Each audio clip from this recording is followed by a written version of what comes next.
Genesis chapter 6. When human beings began to increase in number on the earth, and daughters were born to them, the sons of God saw that the daughters of humans were beautiful, and they married any of them they chose. Then the Lord said, "My spirit will not contend with humans forever, for they are mortal. Their days will be 120 years. The Nephilim were on the earth in those days, and also afterward, when the sons of God went to the daughters of humans and had children by them. They were the heroes of old, men of renown. The Lord saw how great the wickedness of the human race had become on the earth, and that every inclination of the thoughts of the human heart was only evil all the time. The Lord regretted that he had made human beings on the earth, and his heart was deeply troubled. So the Lord said, I will wipe from the face of the earth the human race I have created, and with them the animals, the birds, and the creatures that move along the ground, for I regret that I have made them. But Noah found favor in the eyes of the Lord. This is the account of Noah and his family. Noah was a righteous man, blameless among the people of his time, and he walked faithfully with God.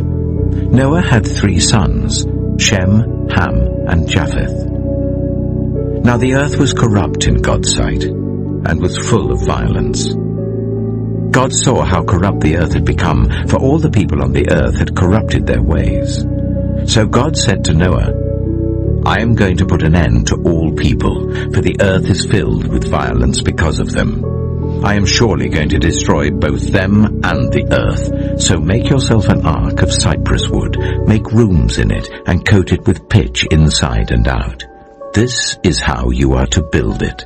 The ark is to be 300 cubits long, 50 cubits wide, and 30 cubits high. Make a roof for it, leaving below the roof an opening 1 cubit high all around. Put a door in the side of the ark and make lower, middle, and upper decks. I'm going to bring floodwaters on the earth to destroy all life under the heavens, every creature that has the breath of life in it. Everything on earth will perish. But I will establish my covenant with you, and you will enter the ark. You and your sons and your wife and your sons' wives with you. You are to bring into the ark 2 of all living creatures, male and female, to keep them alive with you. 2 of every kind of bird, of every kind of animal, and of every kind of creature that moves along the ground will come to you to be kept alive. You are to take every kind of food that is to be eaten and store it away as food for you and for them. Noah did everything just as God commanded him. Genesis chapter 7. The Lord then said to Noah, Go into the ark, you and your whole family, because I have found you righteous in this generation. Take with you 7 pairs of every kind of clean animal, a male and its mate, and 1 pair of every kind of unclean animal, a male and its mate, and also 7 pairs of every kind of bird, male and female, to keep their various kinds alive throughout the earth. 7 days from now, I will send rain on the earth for 40 days and 40 nights, and I will wipe from the face of the earth every living creature I have made. And Noah did all that the Lord commanded him. Noah was 600 years old when the floodwaters came on the earth. And Noah and his sons and his wife and his sons' wives entered the ark to escape the waters of the flood. Pairs of clean and unclean animals, of birds and of all the creatures that move along the ground, male and female, came to Noah and entered the ark as God had commanded Noah. And after the 7 days, the floodwaters came on the earth. In the 600th year of Noah's life, on the 17th day of the second month.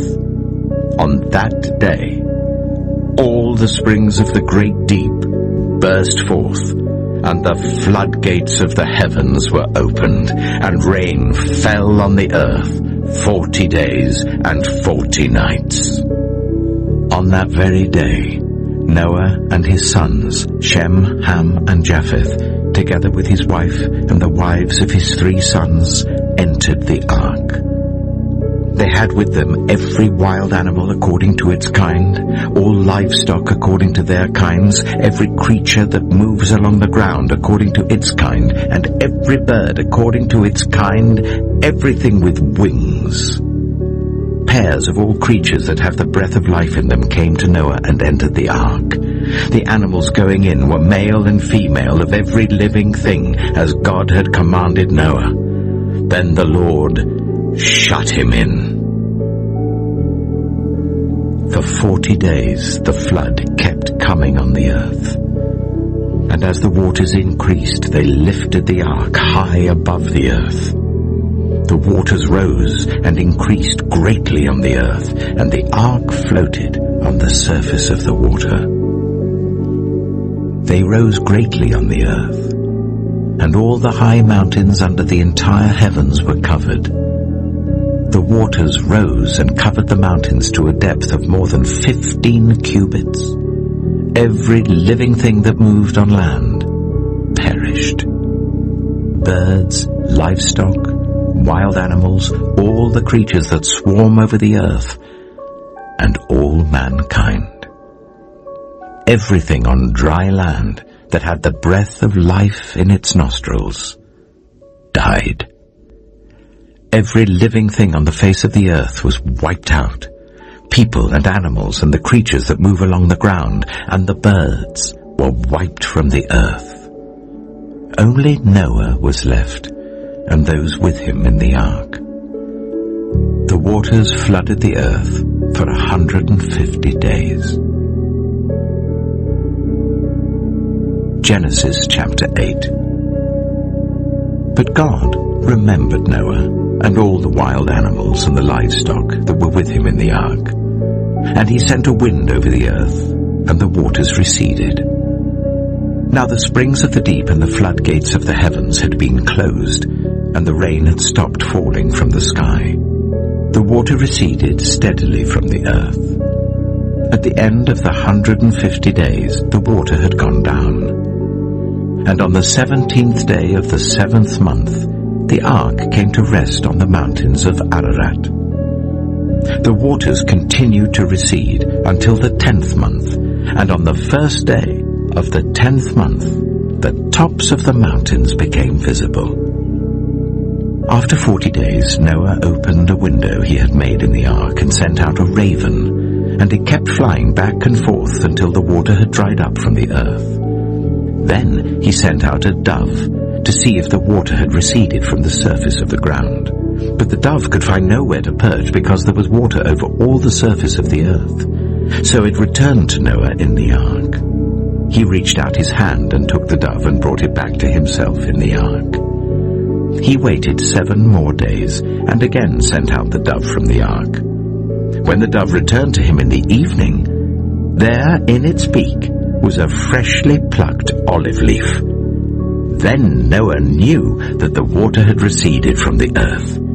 He waited 7 more days and sent the dove out again, but this time it did not return to him. By the first day of the first month of Noah's 601st year, the water had dried up from the earth. Noah then removed the covering from the ark and saw that the surface of the ground was dry. By the 27th day of the second month, the earth was completely dry. Then God said to Noah, "Come out of the ark, you and your wife and your sons and their wives. Bring out every kind of living creature that is with you, the birds, the animals, and all the creatures that move along the ground, so they can multiply on the earth and be fruitful and increase in number on it." So Noah came out, together with his sons and his wife and his sons' wives, All the animals and all the creatures that move along the ground and all the birds, everything that moves on land came out of the ark, one kind after another. Then Noah built an altar to the Lord, and taking some of all the clean animals and clean birds, he sacrificed burnt offerings on it. The Lord smelled the pleasing aroma and said in his heart, "Never again will I curse the ground because of humans, even though every inclination of the human heart is evil from childhood. And never again will I destroy all living creatures as I have done. As long as the earth endures, seed time and harvest, cold and heat, summer and winter, day and night will never cease." Genesis chapter 9. Then God blessed Noah and his sons, saying to them, "Be fruitful and increase in number and fill the earth. The fear and dread of you will fall on all the beasts of the earth and on all the birds in the sky, on every creature that moves along the ground and on all the fish in the sea. They are given into your hands. Everything that lives and moves about will be food for you. Just as I gave you the green plants, I now give you everything. But you must not eat meat that has its lifeblood still in it. And for your lifeblood I will surely demand an accounting. I will demand an accounting from every animal, and from each human being too I will demand an accounting for the life of another human being. Whoever sheds human blood by humans, shall their blood be shed. For in the image of God has God made mankind. As for you, be fruitful and increase in number. Multiply on the earth and increase upon it." Then God said to Noah and to his sons with him, "I now establish my covenant with you and with your descendants after you, and with every living creature that was with you, the birds, the livestock, and all the wild animals, all those that came out of the ark with you, every living creature on earth. I establish my covenant with you. Never again will all life be destroyed by the waters of a flood. Never again will there be a flood to destroy the earth." And God said, "This is the sign of the covenant I am making between me and you and every living creature with you, a covenant for all generations to come. I have set my rainbow in the clouds, and it will be the sign of the covenant between me and the earth. Whenever I bring clouds over the earth and the rainbow appears in the clouds, I will remember my covenant between me and you and all living creatures of every kind.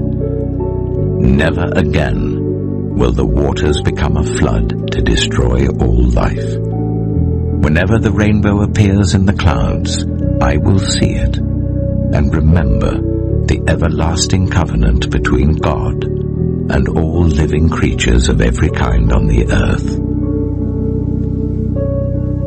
So God said to Noah, "This is the sign of the covenant I have established between me and all life on the earth." The sons of Noah who came out of the ark were Shem, Ham, and Japheth. Ham was the father of Canaan. These were the three sons of Noah, and from them came the people who were scattered over the whole earth. Noah, a man of the soil, proceeded to plant a vineyard. When he drank some of its wine, he became drunk and lay uncovered in his tent. Ham, the father of Canaan, saw his father naked and told his two brothers outside. But Shem and Japheth took a garment and laid it across their shoulders. Then they walked in backward and covered their father's naked body. Their faces were turned the other way, so that they would not see their father naked. When Noah awoke from his wine and found out what his youngest son had done to him, he said, "Cursed be Canaan." The lowest of slaves will he be to his brothers. He also said, Praise be to the Lord, the God of Shem. May Canaan be the slave of Shem. May God extend Japheth's territory. May Japheth live in the tents of Shem, and may Canaan be the slave of Japheth.